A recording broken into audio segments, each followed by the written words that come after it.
Hi, welcome back to the Economic and Social Outlook Conference here in Melbourne for 2018. I'm with Professor of Urban Planning at Melbourne University, Carolyn Whitzman. Thanks for joining us, Caroline. Thank you, Andrew.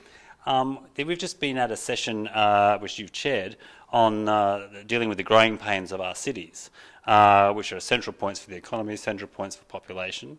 What was your take on that discussion? Because we had the Minister for Cities, Mr Tudge was there, the Shadow Minister for Infrastructure, Anthony Albanese was there, and Lord Mayor of Melbourne, Sally Capp. So it was the people in charge who were there.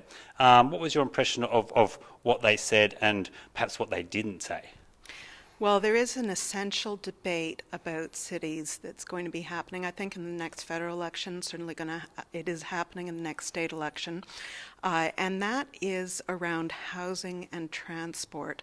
I would hate for that debate to get sidelined into a debate about international immigration. Cities are growing. People are voting with their feet to move to cities. The question is, how can we make Australian cities as fair and as productive as possible?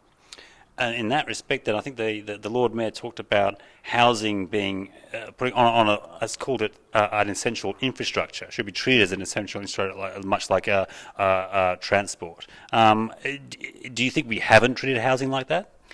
Well, I come from Canada, and recently the Prime Minister of Canada announced a $120 billion infrastructure program over 10 years with 3 priorities: public transportation, retrofit to green infrastructure, and affordable housing. And I think a few people in Australia might be shocked about the inclusion of affordable housing as essential infrastructure, but I think as we deal more and more with difficulties about the distance between where people live and where jobs are, we're going to need to look at housing as infrastructure. And also, when we're talking about cities and growing them, there's a lot of talk about the need for them to grow up in a concentrated way as opposed to spreading out. Yeah. That, of course, raises issues around livability and sustainability.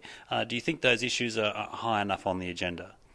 Well, it would be great to have a Minister for Cities sitting at the Cabinet who can talk about the essential links between housing, transport, and jobs. There are many cities in the world that are dealing better than Australian cities are in terms of well-designed, higher density living, and we really need to wrap our heads around that at all 3 levels of government. As the Lord Mayor said, this can't be done by one level of government alone. It takes all 3 working together in a way that was starting to happen with the Major Cities Unit, but hasn't been happening over the last few years. Could you give us an idea just on that, on those sort of possibilities of what others are doing around the world, so that, because often we don't see that. We look at our cities and we don't exactly know what we need to do or what could work. What are we learning from overseas? Well, I think that most other countries in the world have a build-to-rent sector, which isn't yet happening in Australia, but I'm absolutely positive that after the next federal election, there will be a shifting of taxation priorities that is going to allow build-to-rent sector. And then the question is, how is build-to-rent going to happen? Is it going to happen where people can have children and age in place? Is it going to happen in a way where people can grow older in place? And a lot depends on integrating housing policy with transport policy with service provision policy. That's the job of the state government, but also the everyday decisions of local government matter a lot. And what matters most of all is the federal government, who have their hands on 80% of tax levers, doing the tax levers right. Could you just explain a bit what build to rent, what do you mean by that? That means companies and institutional lenders building apartments that they aren't going to sell on as condominiums, but are going to keep for 20, 30 more years and provide stable and secure rental.